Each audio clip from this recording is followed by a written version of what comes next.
the here. beginning, it wasn't necessarily live streamed. It was that they were recorded and there was a full transcript. And we available. appear to be live streaming now. I apologize. But it did change. Okay. All right. Well, hello everyone, and please excuse us. Should I be introducing? Should I be opening the meeting? Yes.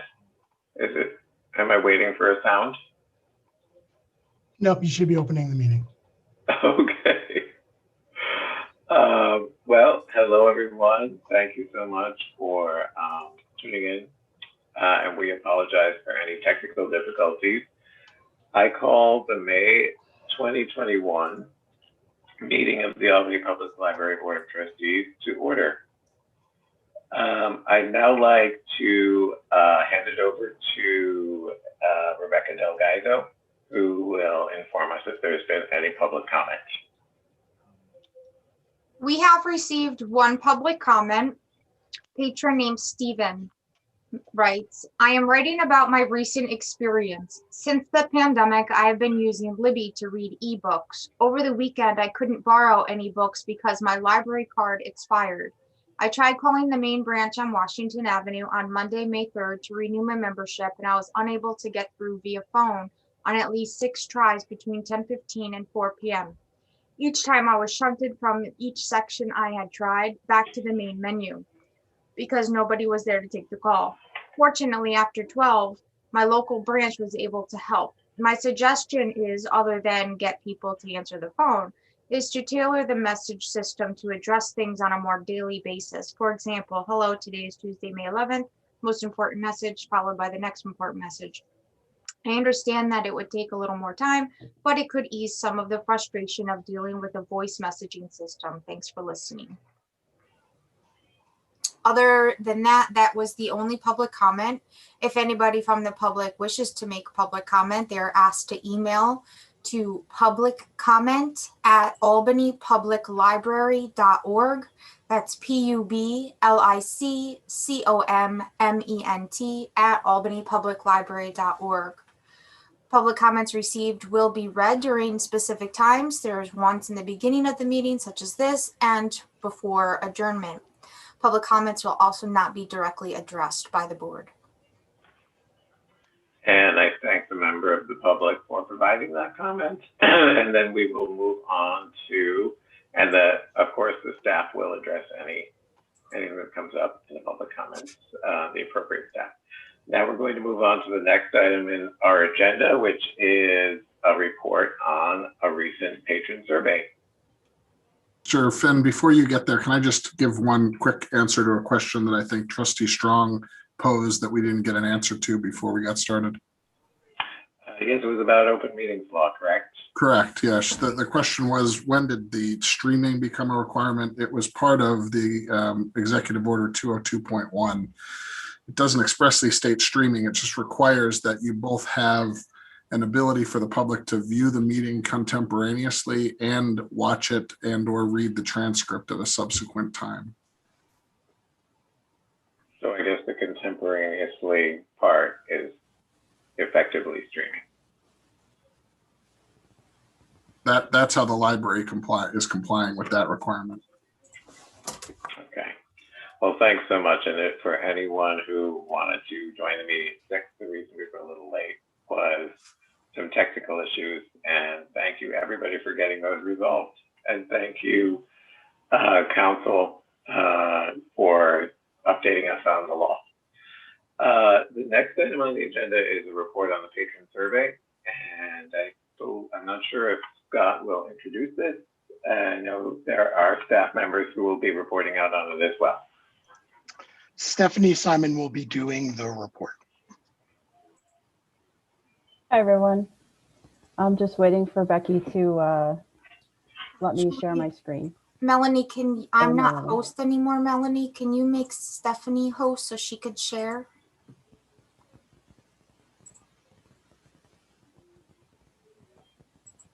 That's 1 second. Thank you.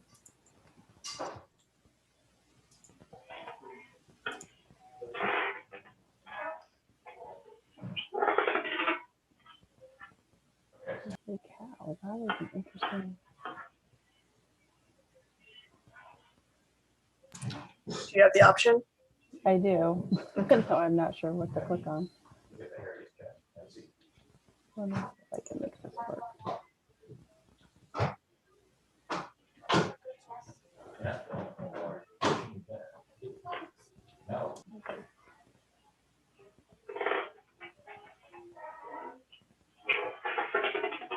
There we go. Okay. Let me just move some things around, make sure I can see what I need to see. Okay. Is everybody seeing it? Not yet.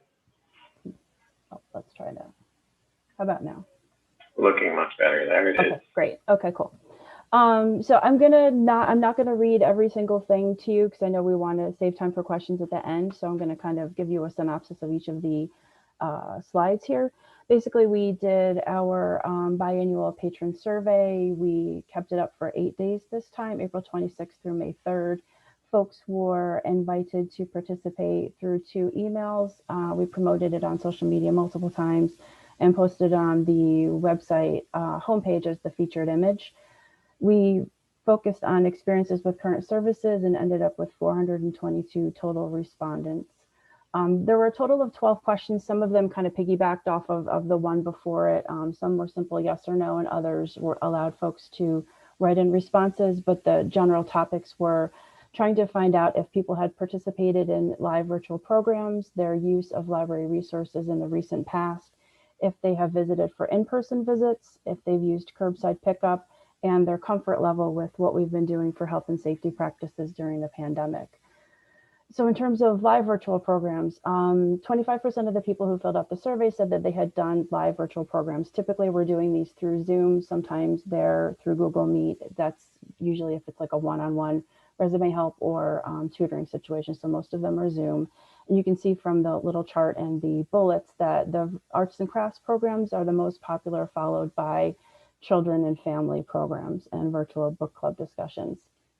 Of the folks who said that yes, they had participated in live virtual programs, 74% of those people are interested in having those kinds of programs continue even after we start in-person and building programs again. So we're thinking that we're going to have to kind of come up with a hybrid plan for programming in the future. In terms of digital resources, most of the folks surveyed have used at least something in the past 6 months or so. Most of them have used either Overdrive or Hoopla to read, download, stream either ebooks, e-audiobooks, music, movies, that kind of thing. 21% have watched the videos that we've created on YouTube. And interestingly, 10% of the folks have used our database to read the Times Union online. And that is popular because it allows people who don't have a subscription to the Times Union to read even that day's, the current day's newspaper. So that's a very popular product in our database system. In terms of visiting the branches in person, only 47% of the people who filled out the survey said that they've been inside a library building. So that means 53% of them haven't visited in person yet. And of those who have, they're very happy with the health and safety standards and guidelines that we've put in due to the pandemic. In terms of their comfort in the buildings or what could we do to get folks to come in who haven't visited yet, 30% of the people shared some comments. I'm not going to read all of the comments, but some of them were talked about the air interchange and the air handling system, that they're hoping that that would be upgraded. A few people asked for things that we have no control over, like requiring vaccinations of employees and patrons. Other folks asked us to do things like make sure the mask policy is enforced, and that is something that we're obviously doing. Some people said that they would be more comfortable visiting if we were open more convenient hours for them. So it kind of runs the gamut from actual health and safety to operational kinds of things. In terms of curbside pickup, 69% of the folks have used curbside pickup to pick up library books, DVDs, craft kits, things like that. And of those folks who have used it, the vast majority of them come 1 to 3 times per month. And 24% of the folks who are using curbside now said that they would like to have the option of curbside continuing even after we're open for more hours and more buildings. So again, we're trying to figure out if this is kind of a hybrid service we're going to continue offering. And then the last question was an open-ended kind of like, what else do you want to share with us? Kind of whatever you feel like. And we coded them into 4 categories: COVID-related comments that were positive, COVID-related comments that were negative, Again, positive, beat negative on those. And then non-COVID related positive comments and non-COVID related negative comments. So we're gonna the next slides share quotes from some of those comments. I'm not gonna read all of them, but I'll give you a couple of them to get a flavor of it.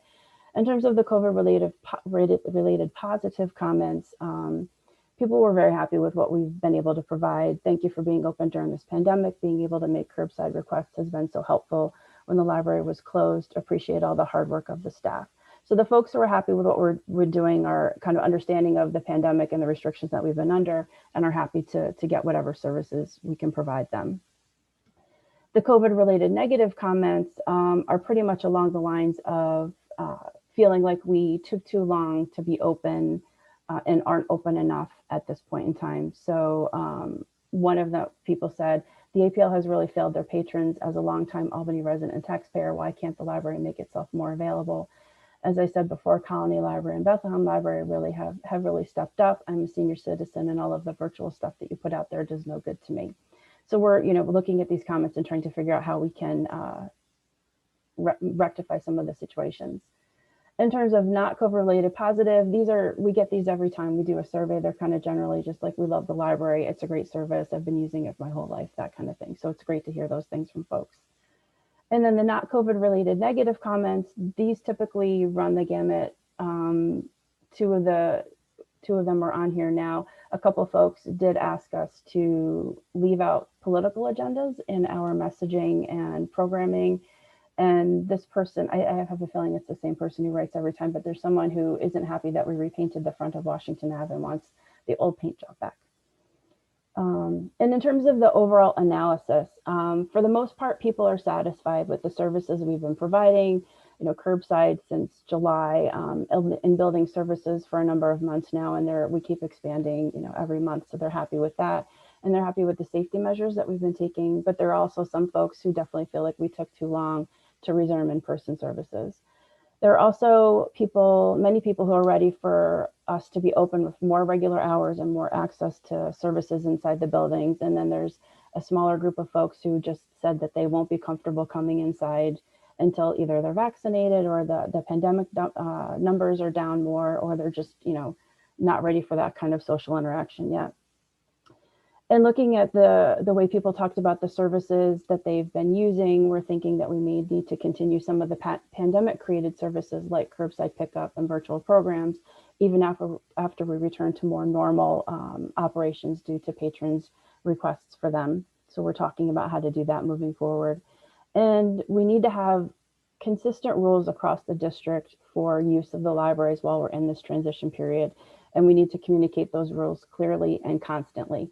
There were some folks who said that they didn't realize we were open, others who were confused about what kinds of services we're offering, and it seems like even though we feel like we're putting that message out there constantly with weekly email newsletters to cardholders, which is the same group of folks who got the survey, the website and signage and social media, that there are still some folks who aren't hearing the messages. So we need to work on that a bit more too. And I think that's it. Does anybody have any questions? Well, I just want to say thanks for doing the survey and the analysis and presenting that. That was really concise and informative. I am going to open the floor for any questions or comments, and I'm going to put 5 minutes on the clock. And when we hit 5 minutes, if we hit 5 minutes, I'll let the group know, in the interest of respecting everyone's time, that we need to think about wrapping up and moving on. Okay. Unless it's so many comments that we need to really go for it. So here we go.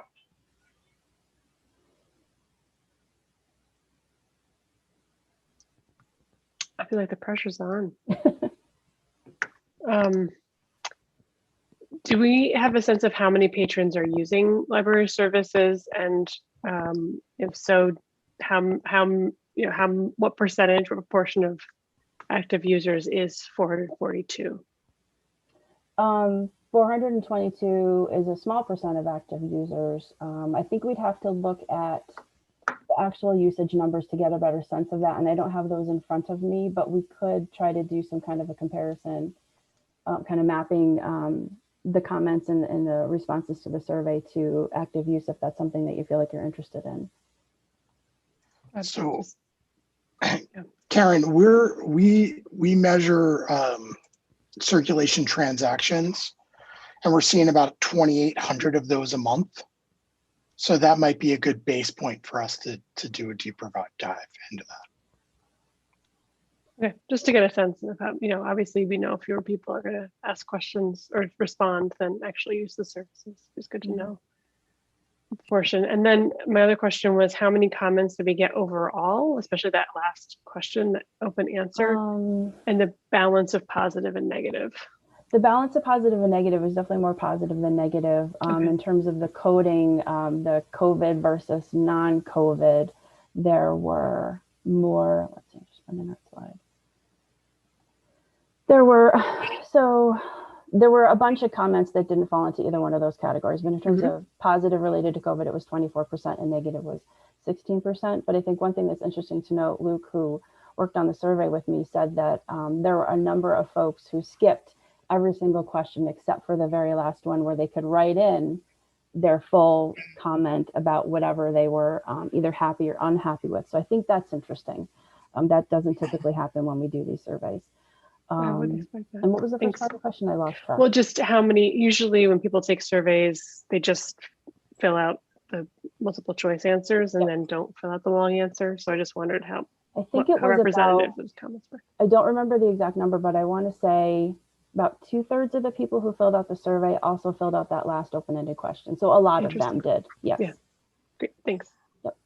Stephanie, you had mentioned that one of the comments typically may have been from the same person who often submits comments. How are you rolling out the surveys? Are you typically getting the same people, the same group, or how are you facilitating that? We always email it out to our cardholder group that's in the email program that we use. So I just looked it up. It was 23,500 folks got the survey. We sent 2 emails this time because it was a shorter duration. Usually we leave it up for about 2 weeks. We wanted to see if we would get a different number of responses this time, and it was not very much less, honestly, than it is when we put it out for a full 2 weeks, because we were figuring diminishing returns, it's out there too long. So we sent 2 emails this time. We put it on social media a lot, and it was on the homepage. So those were the ways we did it this time. In the past, we've done hard copy surveys. We've done it at least twice in the past few years. And frankly, we get really disappointing results from those. If we get 20, it's a lot. So that feels like it's not the best way to do it. And we have talked about trying to do it in different languages. So we'll figure that out for the next time and see if, adding a couple of languages will help and get a different group of people to return them. And the only reason I said that about the person about the painting at Washington Ave is it feels like, I'm guessing it's the same person. I can't imagine there's that many people who aren't, but maybe there are a lot of people who aren't happy with the way Washington Ave looks right now. Well, thank you all for the work on that. Sure, no problem. Sarah Dallas, was your question answered? I saw your hand was up. Yes, I was just wondering about hard copy. It seems that we are limiting it to people who have some access to technology and broadband, but telling us that only 20 people respond in hard copy. But maybe the next time, having hard copy available at the circulation desks, that might be helpful. When we've done it in the past, that's what we've done. And part of the reason we've decided not to do it this time is because there are so few people honestly coming into the buildings. We figured I totally understand that. that. We can certainly do the hard copy again next time and see what kind of responses we get to it. And congratulations to you and your staff. I think it was well done and the reporting out was excellent. Great, thank you, I appreciate it. It's great to hear from folks, and we do it twice a year, and we'll think about what kind of questions we want to ask them next time, but this time we really wanted to get a sense of what they've been using, because we've been offering different services and how ready they are for us to be kind of back to normal. Wonderful. Thank you so much. So we have just gone over the 5-minute mark for questions. Would trustees feel satisfied enough with this amount of time for the questions. And I'd also like to suggest, if it's okay with Stephanie, if another question comes to mind, to please email Stephanie and perhaps copy Scott and Melanie on your question using your trustee email. Would that be acceptable? That works for me. Sure, absolutely. Okay, great. Thanks, everybody, because I am, working on making these meetings efficient, and Scott is as well. So thanks so much, Stephanie. Great presentation. And I should, before we go on to the next agenda item, I forgot to announce in all the tech hubbub that there are 7 out of 9 trustees present. Thank you very much. Trustee Patera is excused, and we will check in with the one trustee who we are not sure about, actually, and check in with that trustee later. Thank you so much. If we can bring the board docs back up so people can see where we are in our agenda, that would be great. And again, great survey and great share out.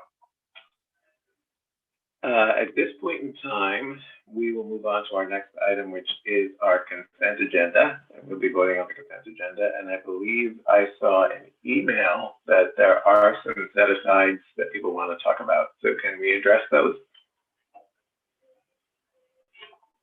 Or was that addressed in email to everyone's satisfaction? Yeah, I just had a question about the classification of the check to the water board. It's classified as building repair and maintenance, which to me says the water board did work that the library paid them for, but that's not the case. I don't need to set it aside. Okay, so does anybody else have any set-asides from the consent agenda before we start talking about voting?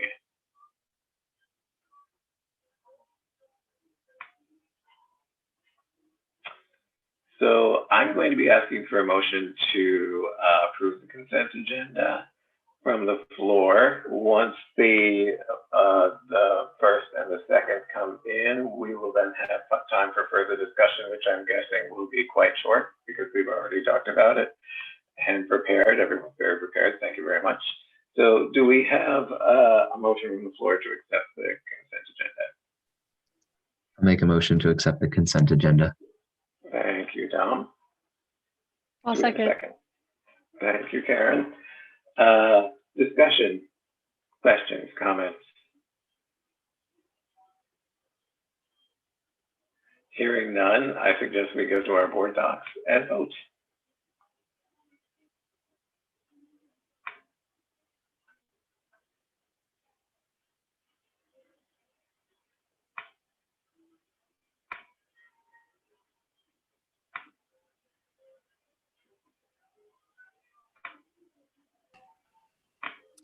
I vote yes. Thank you. Brigitte, can you also state your vote or place your online vote if it works? You're muted. Yes. Thank you. I was trying to pull it up on board docs, but it didn't come up. All right, and the motion to approve the consent agenda does pass with unanimously with all present. Thank you so much. Moving right along. The next item on our agenda will be the financial reports. And I believe Adam's going to walk us through in the form of a quick memo, which gives the summary. Everybody's had a chance to look at them in more detail if they'd like. So Adam, would you like to walk us through your summary? Yeah, I'll just read through this. Yeah, I think we're going to start using memos going forward instead of just going off the cuff as I usually do. So sounds good. So as you can see, the reports cover March 2021, which is 3/4 of the way through the fiscal year. So a few key points. There were 3 payrolls recorded in March. So there were above average salary and payroll tax expenses for the month. We also received approximately $68,000 from UHLS in March for ERO monies, which is e-content reorder funds. So 27.5K of that money was meant for the 2020 stub year period, but we did not receive it until now. So all of this money has been applied to the digital content line, which explains why it is showing a savings rather than an expense. And the employee benefits line is trending slightly over budget, due in large part to significant HRA usage over the last several months, particularly the last couple of months have been very high. And there were no capital fund expenses in March. That's it. Thank you so much for that summary. Did anyone have any questions they wanted to address here during the meeting for Adam?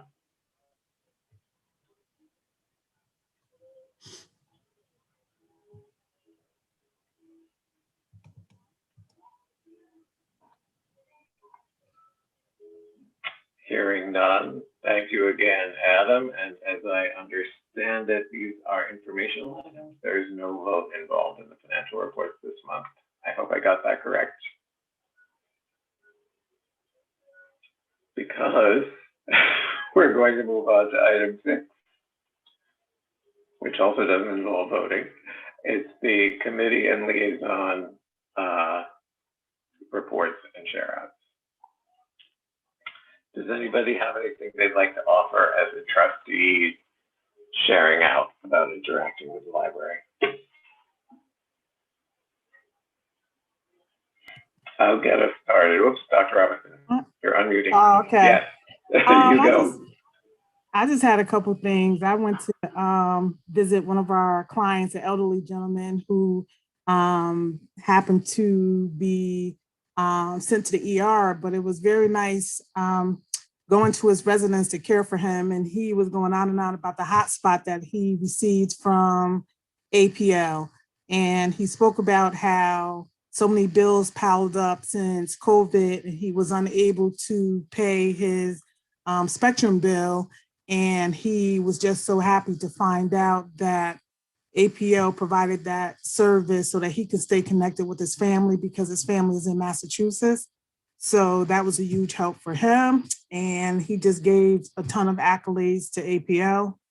And secondly, in regards to the Black Nurses Coalition and vaccines, we have facilitated hundreds, thousands of vaccines. And we're still striving along with other folks to continue to get minorities to get vaccinated, as well as our other group, the younger folks. So we're working very hard with that. And we're also looking at different pods that will be effective. And of course, APL is included in that search and that look for doing some things outside of the box. So I just wanted to share that. Matt, may I share something? Oh, please do. On June 4th, there's going to be a continuing education opportunity for all of us. It has to deal with Dr. Seuss and social justice. It's free. And the two speakers are national experts. And I think it'll be a very interesting and lively discussion. I had sent out information earlier with the registration link. If you can't find it and you're interested, I'll send it out again. Thanks. Thank you. And my only share out this month was that I worked with the Friends and Foundation Board on the book sale, and I managed to get about 15 Albany High School students, some of them English language learners, to volunteer at the sale. And as far as I understand it from Friends and Foundation, they did great. Maybe they showed up UAlbany a little bit, so that was kind of cool. Some of the UAlbany people, not sure if they actually came or not. I don't know the exact what happened with that because I really only heard mostly about high school kids. But I'm very proud of them, and I visited the book sale, and it was a sweet little first of the season book sale at the Delaware branch.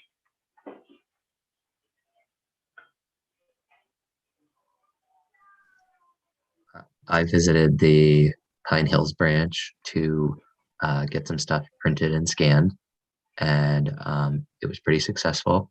The staff was great, and the check-in. I wanted to ask: is the check-in desk just for head count purposes?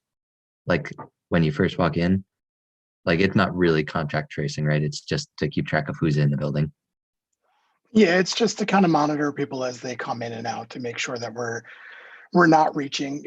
We haven't yet come close to head count, but it's just to keep an eye and kind of keep a count. And just kind of a greeter, just someone to say hello as you walk in the door. Yeah. Thanks. I had a good experience. I'm not certain. Tom, you said something about the scanner. I had a senior who I was talking to through housing, and she happened to mention that she went to the Pine Hills branch in reference to the scanner, and I guess she wasn't used to that new technology because I guess the copier isn't there anymore, so she just wanted to make copies, but she had to scan it to her email, which that wasn't working, so she wasn't a happy camper. So I don't know what kind of new technology you have at Pine Hills, but she did express that.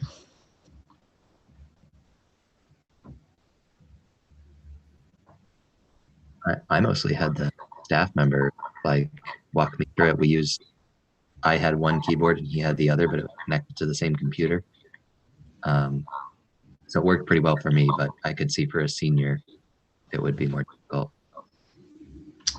Yeah, and I think she has some disability challenges. So Yeah, there's a definite learning curve, and it's not only amongst public but staff as well, because it's a new technology for staff, so some staff aren't fully comfortable with it yet, but they're getting there. And we also, I will admit, there was a little hiccup with, especially with the faxing that we're trying to remedy right now. So right,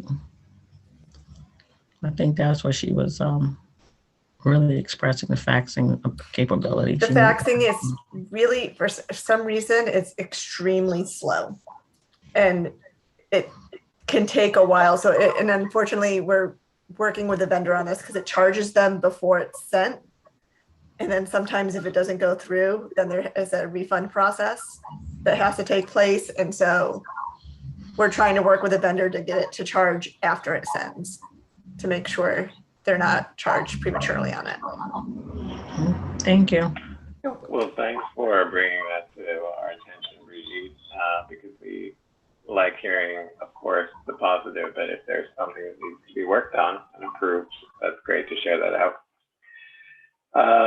And I do have to clarify, I really don't know what happened with the U Albany kids. I'm creating a fake rivalry here, but I was proud of my high schoolers in the book sale. So if anybody's watching, I really don't know. I'm sure you were great. So does anybody have any more comments to add? We're at the 6-minute mark for this share.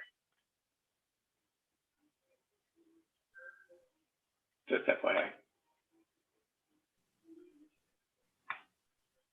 All righty. Well, thank you so much for the trustee reporting out and the upcoming events. Our Upper Hudson Library System liaison is not present at the moment, so we're going to have to skip that, and the liaison can report out to us next time.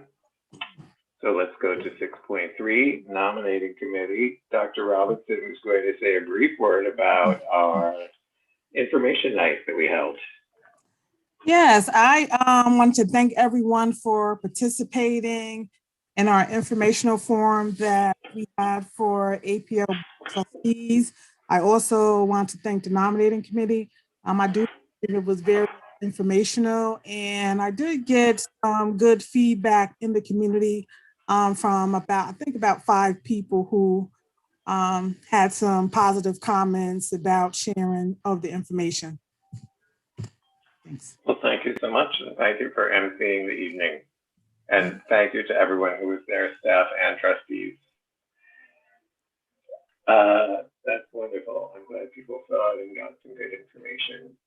Now we can move on to our Personnel Committee report. Hi, everyone. The Personnel Committee met on April 26th.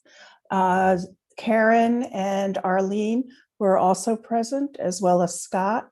And please feel free, Karen, to come in with things that I may gloss over or forget to include. We came up with a timeline of goals and responsibilities, and those have been added to the executive documents where the other committee responsibilities are. We also realized that we needed to move forward with the evaluation of the executive director. And we added that it needed to be done no later than June 30th. And before we know it, June 30th will come and go. So the committee asked Scott to come up with some self-evaluation and reflection. And as soon as I receive it from Scott, we'll be sending out the next set of the evaluation form with Scott's comments included. And we'd like to get them back in a timely manner so that we can discuss it at the next June meeting and then sign off on it at the end of June.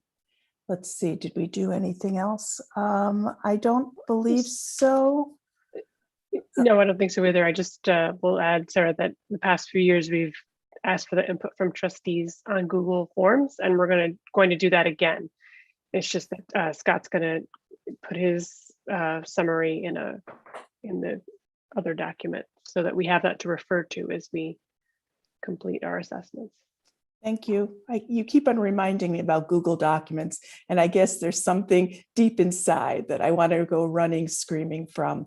So, Matthew, I think that completes the nomination report. No, Personnel Committee report. Thank you. Thank you so much. And I see there was an item that was handed off, right, to another committee, but we're not taking that to the floor, correct? Okay, great.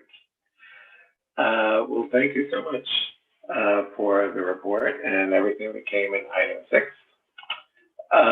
And now we're going to move on to the director's report, and Scott's going to summarize his report for us. So just one change, you'll notice now that information items have been put into the executive director's report for the sake of time and flow. So I'll stop after we talk about last month, and then I'll do some information items and then ask for feedback then as well. So looking back at April, as branches reopen, we are seeing a drop in curbside. Online participation remains strong, but those numbers are also dropping as well. However, we're still experiencing wait lists for those programs. The phone system upgrade is almost completed and landscape cleanup has begun. Statistics, we're starting to see the transition from online to in-person services. We've seen a 38% increase in walk-in traffic compared to last month. Warm weather is also helping drive an increase to Wi-Fi usage as well. And then the Bach branch is responsible for 34% of all visits, and the Howe branch is responsible for 24% of all reference transactions. So that's last month. I'll open the floor to comments, concerns.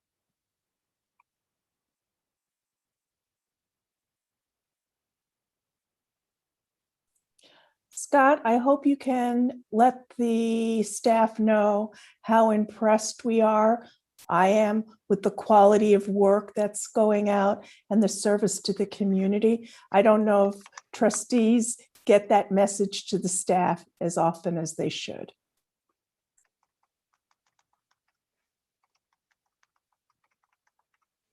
Thank you. So then I'll do, if there's no other questions, I'll do informational items. These are items, again, that did not happen last month. They've developed since the board report's been written or as recently as today. So one thing that was added today is we hired a new IT manager. His name is Jimson Pell. He actually formerly worked for us as a senior support specialist. We'd also want to give everybody a heads up that there is an issue with how one pilot property has been billed by the city. The library may need to pay back part of the pilot payment. The Finance Committee Chair is aware, and we will be discussing it at our next meeting. Then there's the North Albany branch. The building that houses the North Albany branch is going under construction on June 1st. We've begun moving items out for construction. They're very happy about this. Full report will be done at the Facilities Committee meeting, and that agenda is up on board docs. I do believe I will get a question about that at the end of this, and I welcome those. We will be releasing an RFP for a new auditor. This will be handled by the business office with the finance committee doing the selection. It's always a reminder that the auditor contracts are on a 3-year cycle.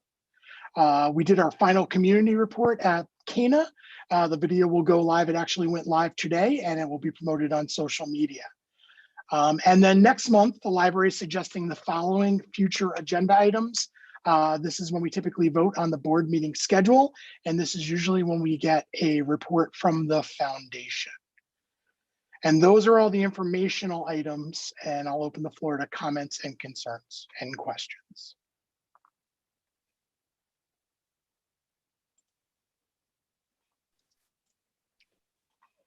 So I know that the Facilities Committee meeting is Thursday, and that you're going to be reviewing the blueprints for the construction, as well as talking about some more design factors that are not construction related.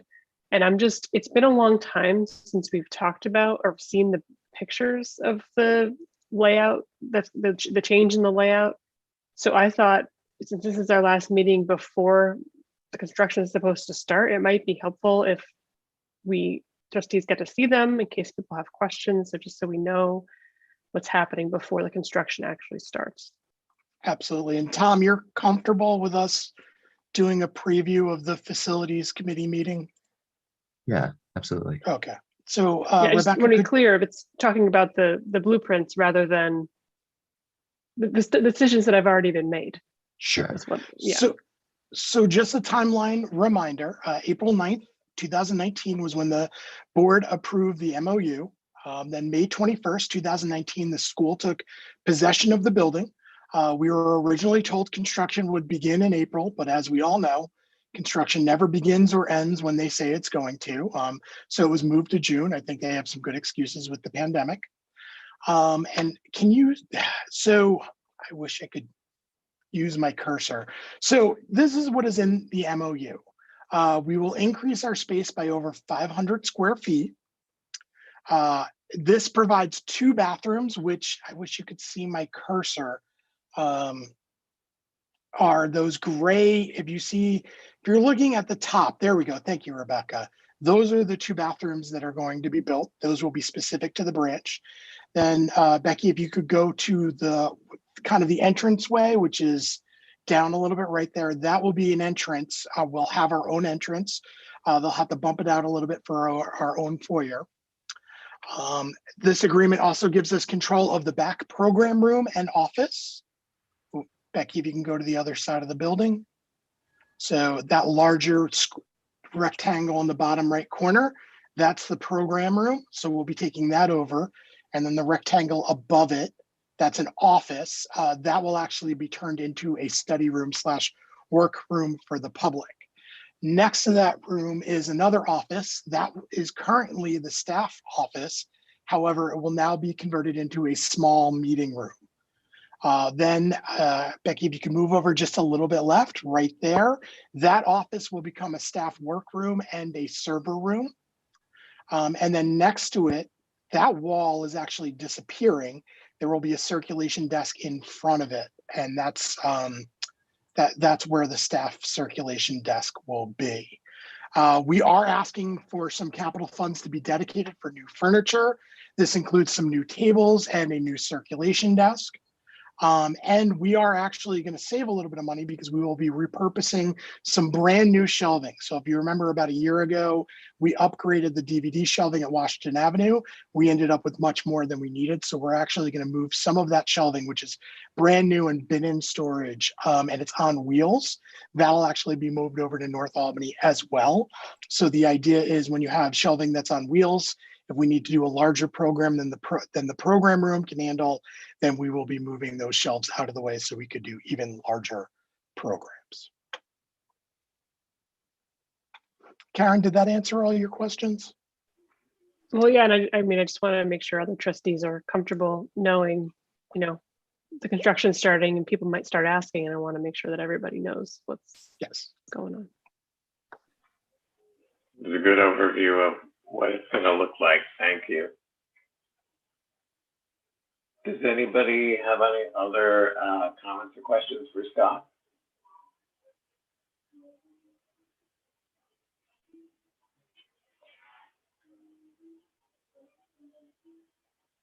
When I talked about the timeline, what I wanted to know was the construction starting June 1st. Oh, okay. I'm sorry. I Yeah. shared that in a previous email to the board. I'm sorry. I should have put it in my answer. June 1st is when the construction starts. We were actually there today and they were starting the construction now. They have a date of October, but they have warned us that that will probably not be the date. So our plan is to start staffing up in November with plans of moving in sometime between November and the end of December. I'm a little worried that the holiday season is going to throw things off. And then with a tentative soft opening in the beginning of January. And then the smart thing to do would be to plan a grand opening by the end of January. That gives us enough cushion so that if they're running behind, we haven't planned a grand opening and then we have to move that grand opening. And I say that as the librarian who opened this branch last time, and that's what happened. Speaking from experience. Thank you. I'll just give it a little bit more wait time for any comments and questions that crop up, knowing that you can also email Scott on our board accounts. Actually, one more question. Yes, Sarah. Could you just speak generally how the staff is adjusting to being back, more hours in general, being back? Relatively well. I mean, there was concerns every time we've gone into the next phase. There's been staff concerns, but they've actually been really great about it. I've been to 3 of the branches, and they seem to be relatively comfortable with the protocols that we have in place. They do get nervous as we do more and more things. We are seeing it seems like every time we move into the next phase, we lose another 1 or 2 staff members. From what I've been told by peers, this is normal. So there are just some people who are deciding they don't want to work with the public anymore, which I think is understandable. But overall, outside of just concerns about moving into the next phase, from what our branch managers and our heads of branches and conversations with our staff when we're there, they've been relatively positive. Many of them are really looking forward to serving the public. Many of them are looking forward to having more people in the building. And then of course it's kind of like with our patrons and our, the people in our lives, there are people who are still nervous about, stepping in a building. And then there are some people who are out eating and totally comfortable. So I think the split that we're seeing with staff is along what's going on with society. Great, thank you for that. No, that's good to hear. And yeah, just if there's ever any employee concerns, I think the board, we definitely want to hear about it, but I'm glad that overall it sounds like it's been going in the right direction. So thank you for that update. Thank you. As a follow-up, can I ask, how are we doing on hiring? So hiring, we now have figured out what we need to replace people. So now it has to go forward to civil service. We have to pull the lists and then we have to start working from there. So when we first started getting, we had a lot of resignations at Washington Avenue as soon as people kind of realized we were going to be opening soon. So we sat down and we made sure, because the budget is so tight next year, we have to do a budget analysis. And we really have to look at, okay, that we don't want to just replace, you know, a person A for another person A. It really comes down to, do we need more CECs? Do we need more clerks? Do we need more librarians? Do we need more LAs? So the heads of branches have done that. They've got a pretty good plan in place. We're working out the budget portion of that right now with Adam and the business office. And then we just have to go to civil service and start rolling on that as well. Some positions we're just straight up replacing as soon as they resign. We had a resignation of a senior clerk 2 days ago. That position's already been posted. We have 2 facilities people who are going out on family leave. So we're posting temp facilities positions as well, because they're now so integral to the day-to-day operation of the library. So there's some positions that we're just going ahead with. And then there's positions like library positions that we sit back and go, okay, how do we best spend this money? Which is something we've incorporated for the last almost year and a half, and we've spoken with the board with before. Right, so you came to us a few months ago and said the whole pandemic has helped you rethink what you need and where you need it, and I think that's terrific. But in some of the memos that you'll be talking about soon, you said that once you figured out what positions you need, you'll be coming back to the board in June to talk to us about that. Yeah, we're going to talk. But it sounds about, like there's no, but you're already moving. You've decided and you're moving forward with civil service. You're not. So we're going to bring it to the board. None of these are management confidential positions. So typically with non-management confidential positions, we do replacements. So we will be bringing these positions to the board. But some positions, like a senior clerk, we usually just do a replacement on. But if the board wants me to hold off on all hiring, I can do that, but that'll prolong the process. I was just confused because from the memo, it sounded like that was the process you were going to do. I think we're within the spending amount, and we're just going to share what positions that we've carved out of that amount of money that's in the budget.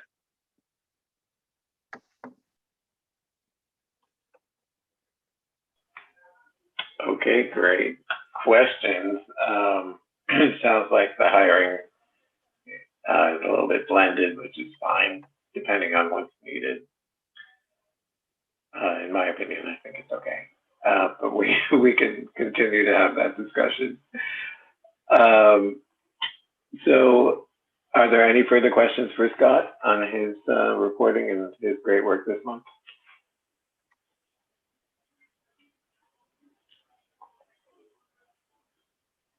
Hearing no further questions or comments, I suggest we move to item 8, and 8.1, 2, and 3 are going to be presented by Scott.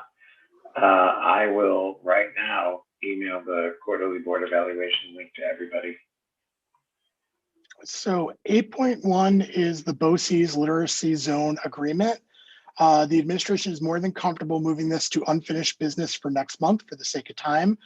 We included this to give trustees time to look at it and form questions or ask questions when we see it, when we shared it last month. So if there's any questions, I will open the floor now. Has their board approved it? Their board has not approved it yet, no.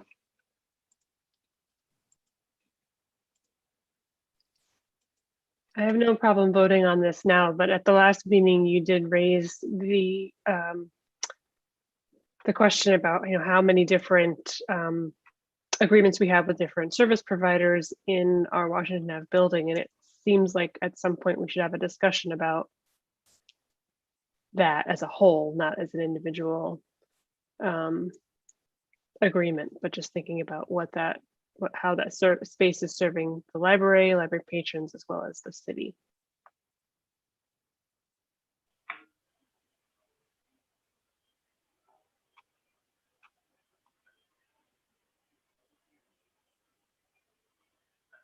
So as I understood it, and I was just sending out the trustee evaluation, like this was going to be presented for us to look at and then vote on next time. But Karen is suggesting that we could vote on it now. Is that what I'm picking up? Didn't we get it last month to look at? You got it as an informational item last month. And this is the actual text.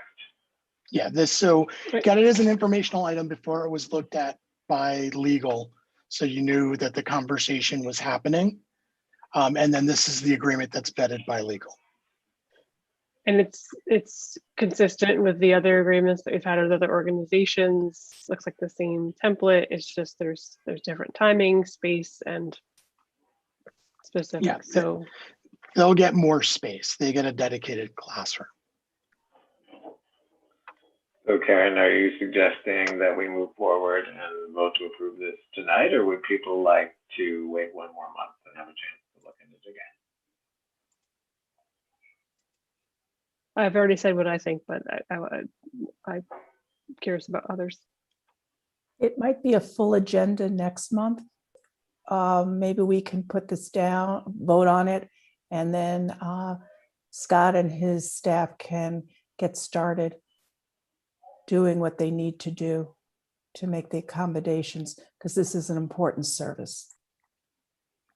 Yes, I agree. So just a straw poll before I ask for a motion from the floor. Do people feel ready to vote to approve this agreement with a nod or a thumbs up? Or okay, I'm seeing some thumbs up.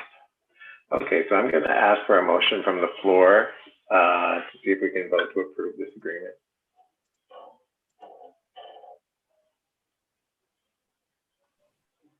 So I'll make a moved. motion. Sarah got it. I think that's moved by Karen Strong and seconded by Tom McCarthy. Okay. Rebecca, would you like me to organize this vote in my document chart, or would you like to put it into Board Docs right now? I'm loading it right this second. Oh, wonderful. So this is our chance, a quick moment for any further discussion.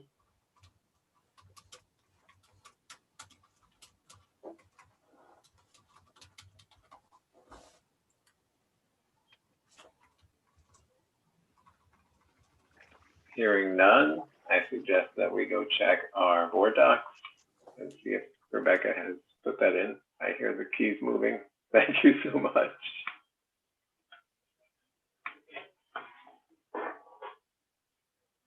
Anyone who needs to do a voice vote, please do so.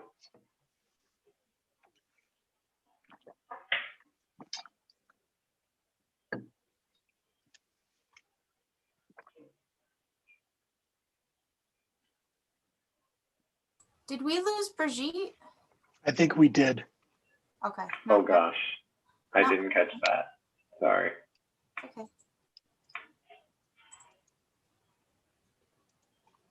So we currently have 6 trustees. Alrighty, and the motion carries with all present to vote. Voting. Do we want to wait? She just popped back on. So, were you able to follow that train of thought, Brigitte? We're voting on. Yeah, I was locked out, so Let's do a revote then. Brigitte, we just did a motion to approve the user agreement with both. and I did look at that. So yes, I did look at that already. So yes, that was in the packet. So I'm familiar with it. So yes. Thank you so much. Alrighty, so with all trustees present, the motion carries unanimously with all present. The next item up is 8.2, discussion of library hours. So there's a proposed schedule put in front of the board. This schedule makes it so the district is making state minimum standards while giving us time to hire more staff. This will bring the library to about 93% of its pre-pandemic hours. These hours will bring Arbor Hill and Delaware to 100%, Bach, Pine Hills, and Howe to about 90%. These hours would begin June 1st, but we asked the board for permission to do a soft launch of hours for the Washington Avenue branch on the 24th. Since that branch has not been open, we kind of want to get the staff accustomed to maybe a soft opening, just to make sure everything's up and running. Every time we turn on a computer, something goes wrong. I also want to note that we needed to make a change real quick to this memo. There was a typo. The Washington Avenue hours are actually 10 to 6 on Friday, not closing at 5.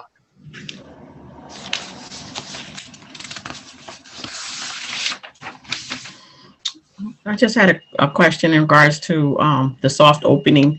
How long, what would be the duration until you would go into, would it be a month or until the staff got acclimated? What would be the time frame? The 1st. So our intention is to do everything, is to expand the hours on the 1st. So it would give us about a week to kind of get things under us just in case. Because we also have the upgraded phone system and some other things going on that we're just a little nervous about. Okay, I wasn't understanding. I thought maybe we were easing into, like, it would be Monday, Wednesday, and Friday. It would be 10 to 6, or then, to ease into it. Okay, thank you. Thank you. A week sounds good. Good question. And to clarify that, that means you most of these hours are starting on June 1st, but for Washington Ave, it's starting on May 24th. Okay. Yes, okay. Well, as a board, we need to vote on changes of hours.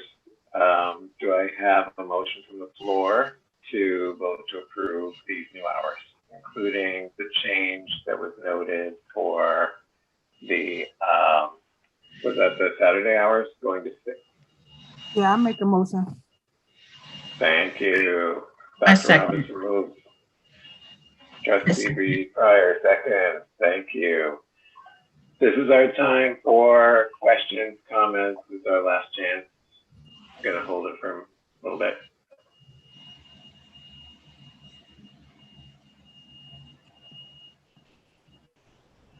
Hearing none, I suggest we go to our board docs. Oh, was that a mic opening? No, okay. Hearing none, I suggest we go to our board docs and cast our vote.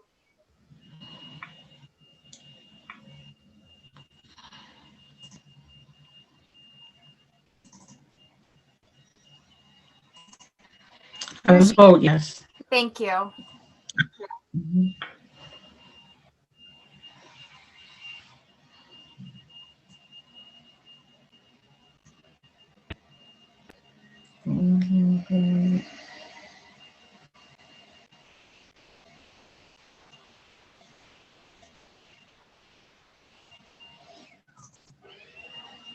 Oops, I'm muted. The motion carries with all present voting yes. Thank you so much. The next item up, and thank you for all the work putting the hours together and getting that ready.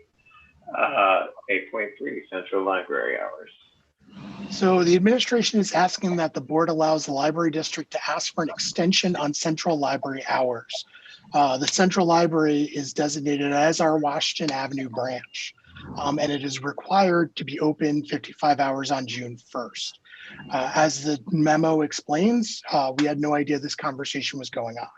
This was a decision made by DLD that they shared with us on April 14th. I believe I emailed the board about it a few days later. So we are asking for an extension primarily to September 1st, and that's due to staffing, but also because we're scheduled to be open on Sundays for the summer. So, that gives us a few months to put some ideas out there about staffing, to get individuals hired. And we do believe we can hit the 55 hours by September 1st easily.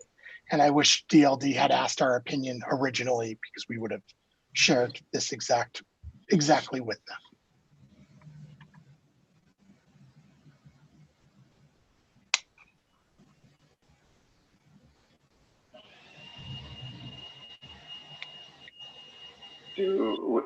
Do we have any comments or questions before we ask for a motion? Is this a motion item? Yes. I believe so, yes.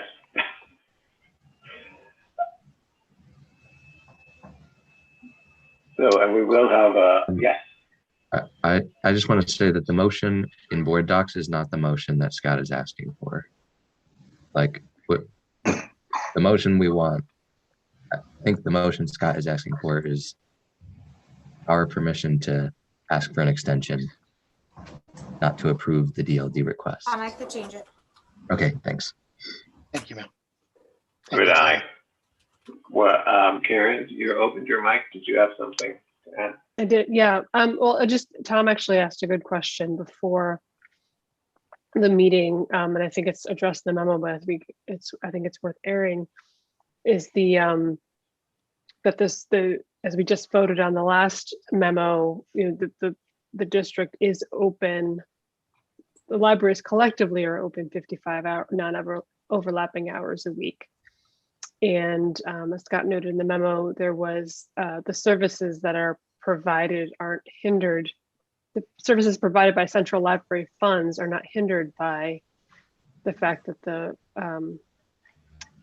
Washington Ave branch is not open 55 hours a week for the summer, which I don't think Scott mentioned out loud, but the Washington Ave branch isn't typically open this summer before pandemic, right? That's not new. So I think it's some important context for why I'm comfortable voting for this extension. And that would be summer Sundays that we're talking about. Yeah, summer Sundays. So the funding that is provided from Central Library Book Aid and Central Aid goes almost entirely, actually really, it entirely goes to online services.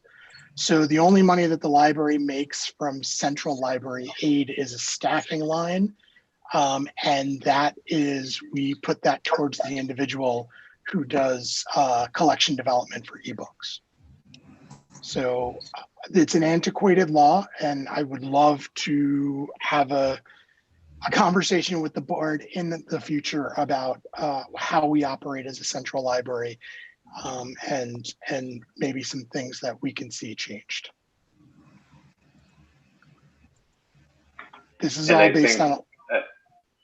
Yes, like as I understand it, we are the central library for the Upper Hudson Library System.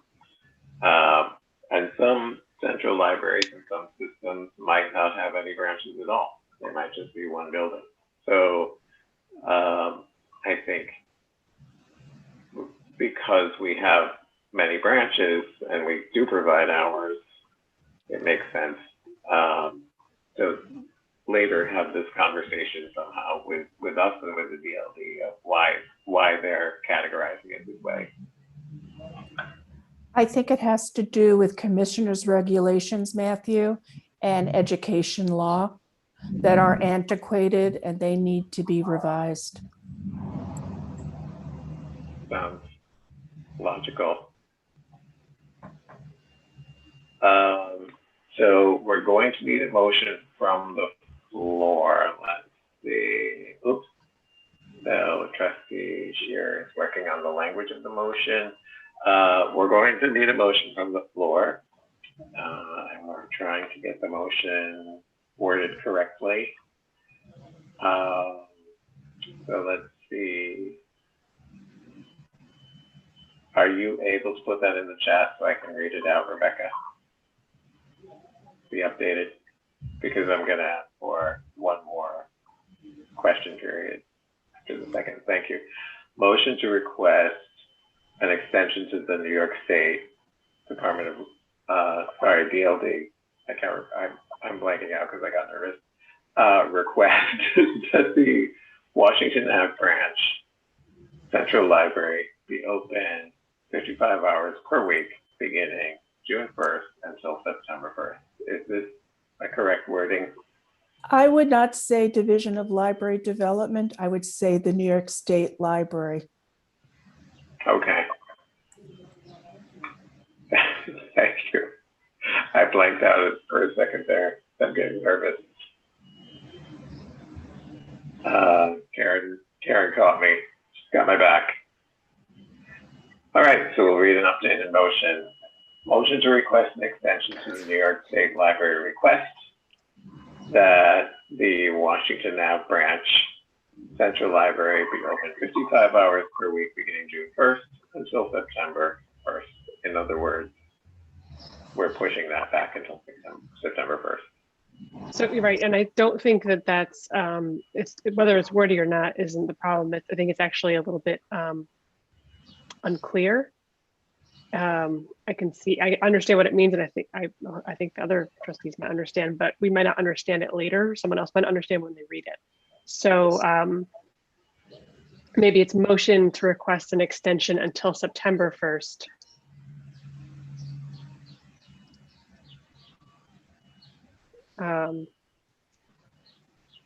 For the New York State Library request. I take a crack at it, guys. Yeah. Motion to request a delay of the 55-hour per week obligation until September 1st. I was gonna say delay. I thought you would yell at me, Bob. I'm so happy I got the right word. I'll type a thing in the track chat. Oh, thank you.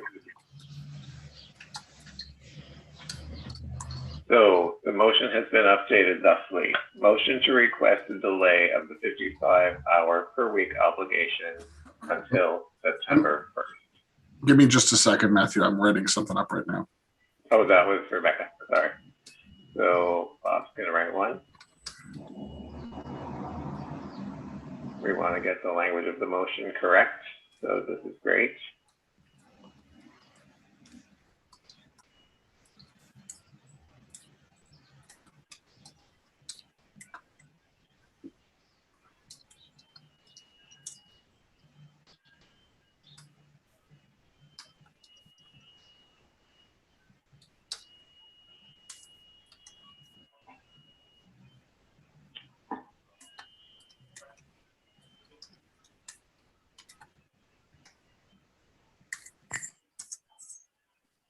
All right, so from council vetted, the motion now reads, motion to authorize the executive director to request a delay implementation of the 55-hour central library schedule until September 1st, 2021. And you know, my apologies for being an awful typer. It should be a delay in implementation. Okay. Sorry. I'm a major word skipper. We have that in common, I guess.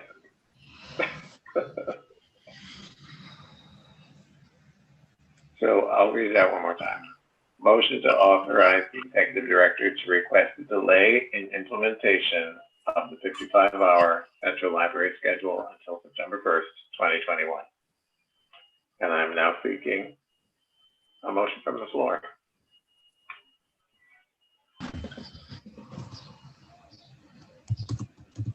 So moved. So moved by Trustee McCarthy. Thank you. Second?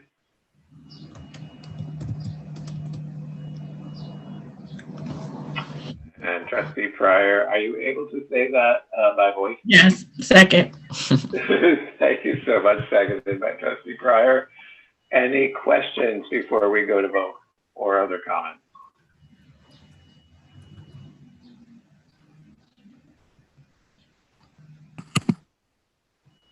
Hearing none, I suggest we go to our board docs and cast our votes. Yes.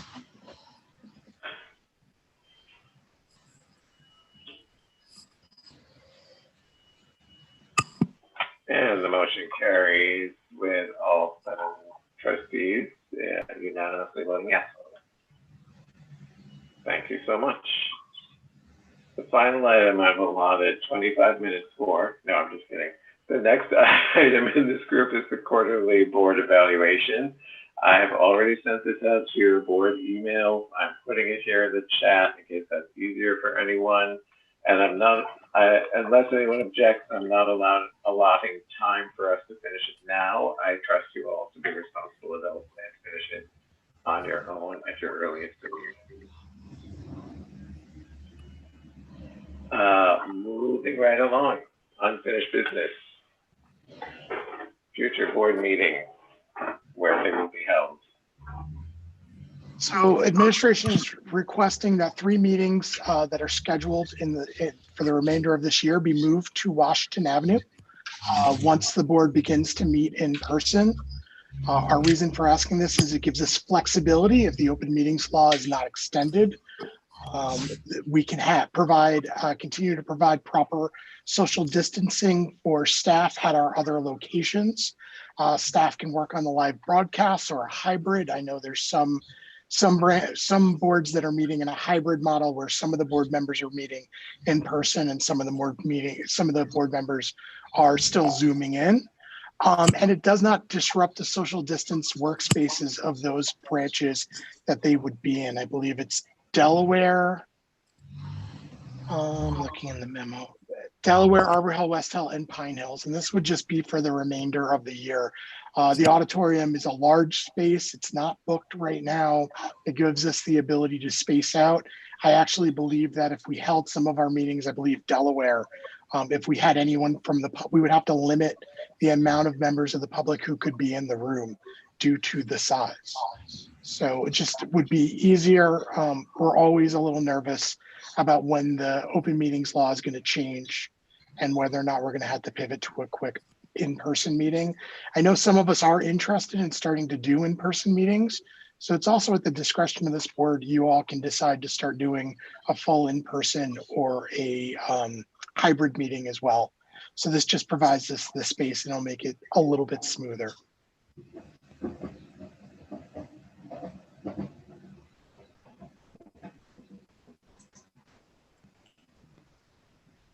I think that sounds great. If that's the space that works the best, that makes sense. If we need to vote on it, I would go for that.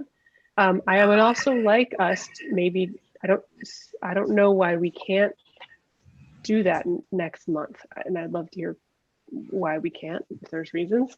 At least a hybrid approach. So if some trustees need to be not in person, I don't know.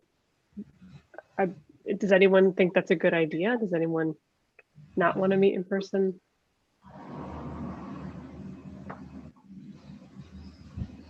For me, can I tell you for swearing in? I think it's kind of cool. I think. I'm sorry, Tom. oh, wait.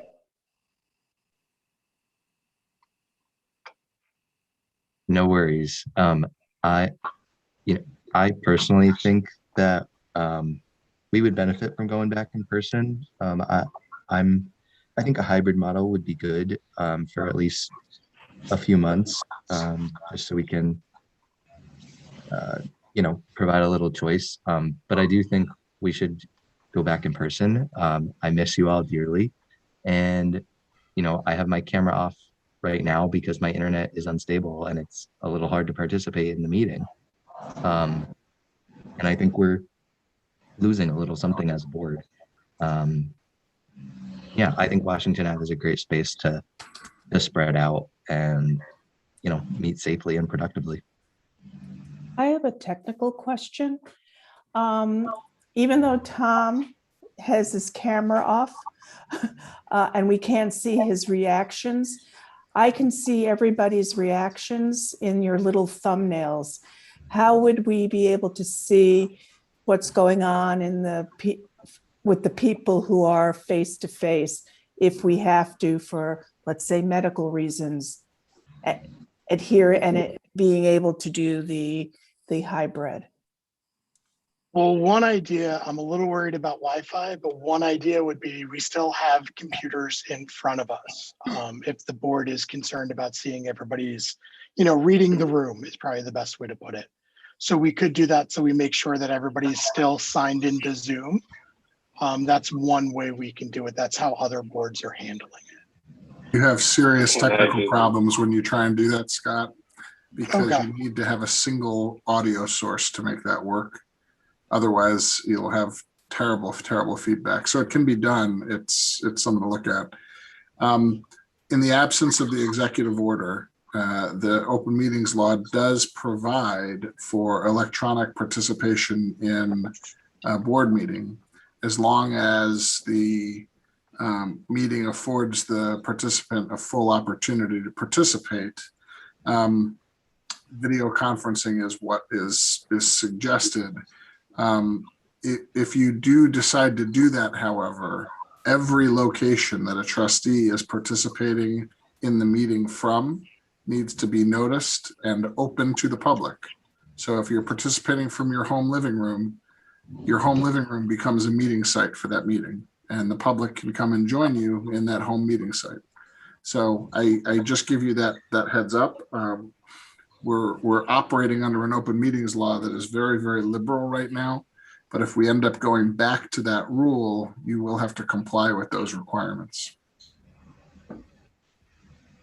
That's a really good point. Thank you. And I just wanted to point out that as a public school teacher, we do have hybrid learning going on in Albany, and we each have a computer, all the kids, whether they're in the building or at home, have a computer in front of them, as do the teachers. And it's just a question of practicing putting yourself on mute when you're not talking to handle all the feedback and stuff. But the other thing about where you are being open to the public is a much bigger stumbling block, I think. Right, but what I heard Bob say is that's not the case right now. Now that the Correctly. executive order until, would Right. you say, Sarah, June 9th, which is the day after our next board meeting? Correct. But I think the governor is limited to extending it maybe a month. The new dates always come out bi-monthly. And so the other question, I guess, then is how do we advocate for, is this be talking to our legislators for advocating this approach without having to notice that our homes are open to the public? I imagine that there's a lot of talk about making some of these changes permanent because it actually does allow for more participation by the public.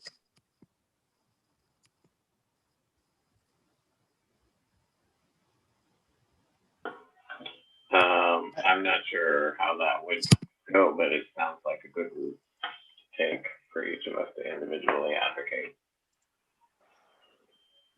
Bob, do you think advocating with the open meetings law group would be a good way to advocate, the governor's office, or a letter to our assembly members and Senate?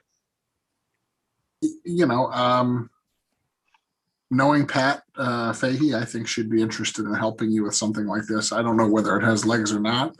I've heard the same thing that Karen's heard, that, you know, there's a lot of interest in learning from what we've just been through and sort of revising some things, but I don't really have any insight as to where to land that. Certainly it could be something that NYLA could take up if they were interested. They probably are.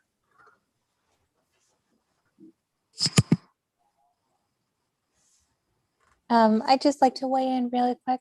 I echo what Tom said. You know, I do think we lose a little bit not being in person. And I agree with Matthew with, you know, trying to mitigate and avoid feedback by muting ourselves. I would be in favor of going back next month or providing an option for a hybrid meeting. Next month will be Matthew and Karen's last meeting on the board. So I think it would be nice, you know, if some of us, if we had an opportunity to meet in person.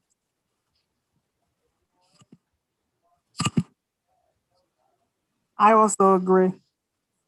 I will look forward to meeting in person.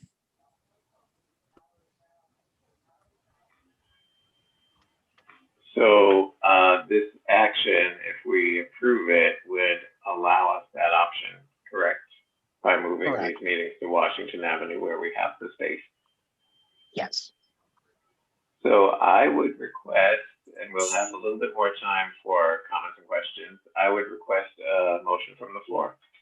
You know, one thing I'll just throw out before you vote, the hybrid meeting can exclude the public under the current executive order. So if the trustees are relatively comfortable that everyone is in attendance has been vaccinated, or at least, you know, that you can spread out enough that not, you don't have to worry about adding additional people to the room, because you can still comply by doing the streaming and the the Zoom. So just something to Yeah. think about. There's several library boards that have been doing that. They've been meeting together, but not allowing members of the public to attend, just allowing them to attend via stream. Yes, that's kind of also, thanks Bob for the clarification. I was also hearing that from Karen too. And it makes perfect sense. So I will request a motion from the floor to approve the next 3 meetings it is, right? Meeting at Washington Avenue. Could we I'm- actually amend it? Oh, go ahead. Did you have a question? No, go ahead. Oh, I was just going to say the memo speaks about July, September, November. I was just wondering if we could add June to that. I think June was already scheduled to be at Washington Avenue. Thank you. So Now it makes sense. this motion Okay. is just to switch the meetings that were not at Washington to Washington. Yes. Good And clarification. the decision about whether to be in person isn't related to this. We can just decide to do that. Yes. Okay, great clarification. With that all cleared up, I would request a motion from the floor to approve. I motion. Moved by Trustee Pryor, thank you, and seconded by Trustee Dr. Robinson. Any more comments or questions before we go to vote?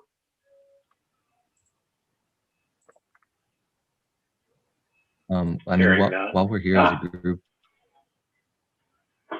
sorry, I hope there's not a delay, but while we're here as a group, what's the best way to decide, whether we do want to keep it just limited to board members and staff, or invite the public, when we do meet in person? Or should we just do it by email later? I think by email later, I think it can be a decision of the board without it being a voted decision, but it's the board's decision. So I don't want to tell the board what to do, but Bob, would the board need to vote on excluding the public if they were to meet in person? I feel much more comfortable with the board reaching a consensus tonight than trying to figure this out on email. I guess it's in some ways, I'm going to stick with, I'd feel more comfortable if the board could reach a conclusion tonight. So I would, because there's so many, this is like a soft launch of our in-person board meetings, right? There's a lot of pieces moving. We've got to figure a lot of stuff out, that maybe we try allowing the public to participate by streaming and not having them in person just yet, so that we can work out any issues. I agree. I agree. I think that's fair too. Does this mean a change to the motion, an amendment to the motion? Or we're just taking a consensus now that we all agree that we're okay with doing this? Yeah, I think the motion is still good. I would suggest you finish this motion and then perhaps you make a second one to deal with the June meeting. Okay. So any more comments or questions before we go to vote?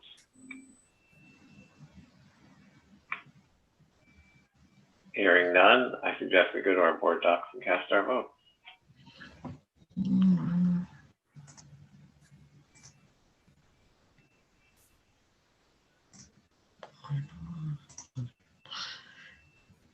Yes. Tom, please, never mind. Sorry, thanks. And the motion to accept changing the meeting location for all in-person full board meetings scheduled in 2021 to the Washington Avenue Large Auditorium, and I added the word Avenue, has carried with all members voting yes, all members present voting yes. Now, do we need to put in another motion for June? I think it might be good to have a motion just so that, we can look back and know what we did.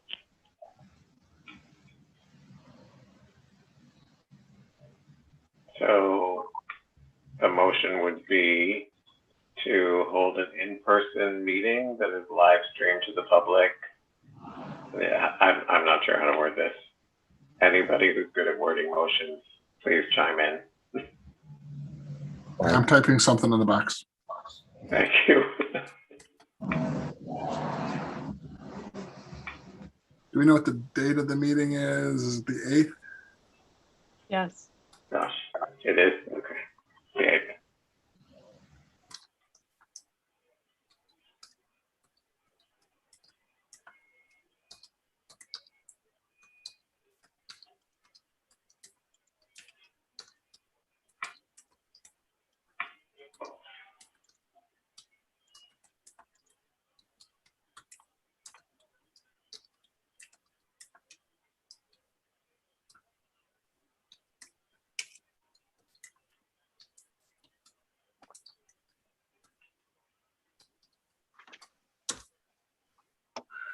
All right, a motion has been crafted. The motion to hold the June 8th, 2021 Board of Trustees meeting as a hybrid meeting. Sorry. Yes, Ken. There's a word added. Oh, sorry. A motion to hold the June 8th, and I would add 2021 Board of Trustees meeting as a hybrid meeting with trustees and staff attending in person and the streams to the public in accordance with, and the meeting streamed to the public in accordance with Executive Order 202.1 as extended. Thank you for the good writing and catch. So Rebecca, are you able to copy, paste, and edit that? Did someone make the motion? So no, that hasn't happened yet. I'm just making sure Rebecca has time. I'm all ready. But now Rebecca's all ready. So Tom, are you moving on that? I can, yes. Okay, so this motion has been moved by Tom McCarthy, seconded by Dr. Brenda Robinson. And I don't think there's any further comment on this one, so we will go and cast our vote. Thanks so much, everybody. Yes.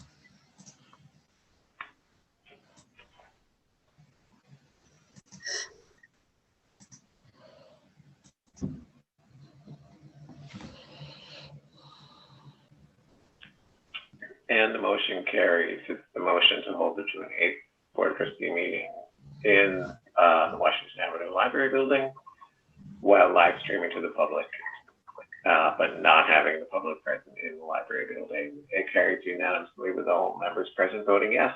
Thank you. Next item up. Thanks, everybody. That was really great to just put that very clearly the way we did.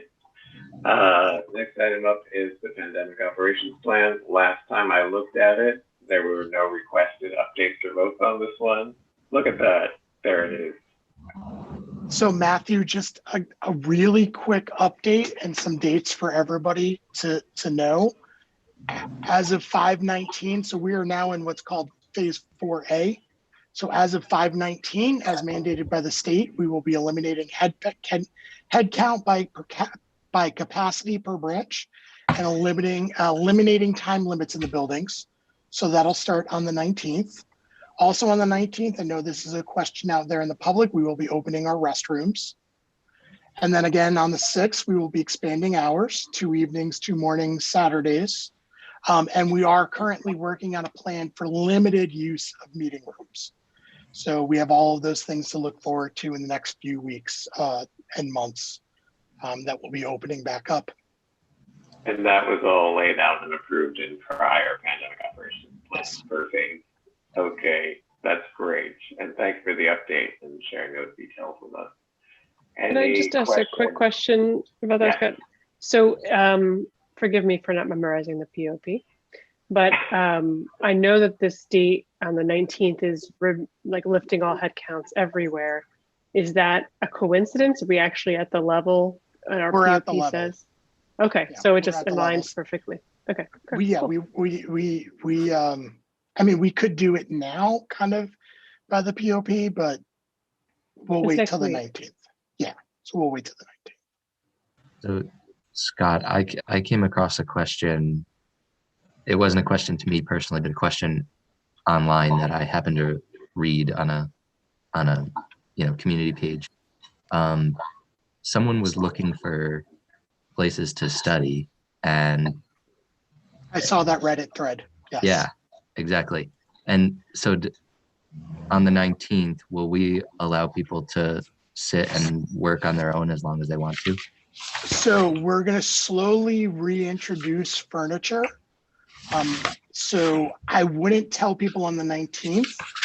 Again, let's do a slow roll of this, but let them know that it's coming soon. And I always send a Friday email to the board, giving them an update of where we are. So I'll have a better idea on Friday. The staff are currently working out a plan on how we can bring furniture back, because it's two things. It's where staff can put furniture and also needing to have facilities staff to start bringing that furniture out of storage or where it is to place it in the right area. So Friday, I'll be able to give you a better idea of when we'll start allowing people to sit in the library or having seats available for people to sit in the library. Cool. Thank you. You're welcome.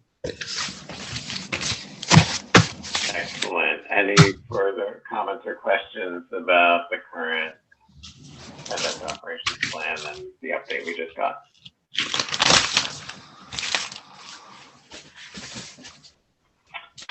Hearing none. Tom, were you just coming up to say something else? Okay. Hearing none. We can move on to the next item, which would be the second public comment of the evening. We have not received any further public comment. Thank you for that update. That means we can move on. I am not aware of any need for executive session, which means we can now vote to adjourn. Do I have a motion from the floor to adjourn? I motion. Trustee Pryor, Second. seconded by Trustee Dr. Robinson. Question. Yes, if I could ask, there was an email that was sent right before the meeting. If it's possible for Scott, Bob, Karen, Tom, Sarah, and Matthew to stay on after we stop streaming to just chat really quickly, that would be great. Absolutely. Okay, I can do that.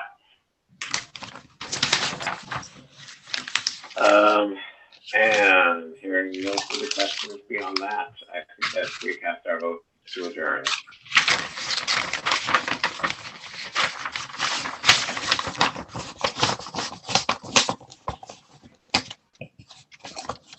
Brigitte, Yes. Was that a yes vote? Yes.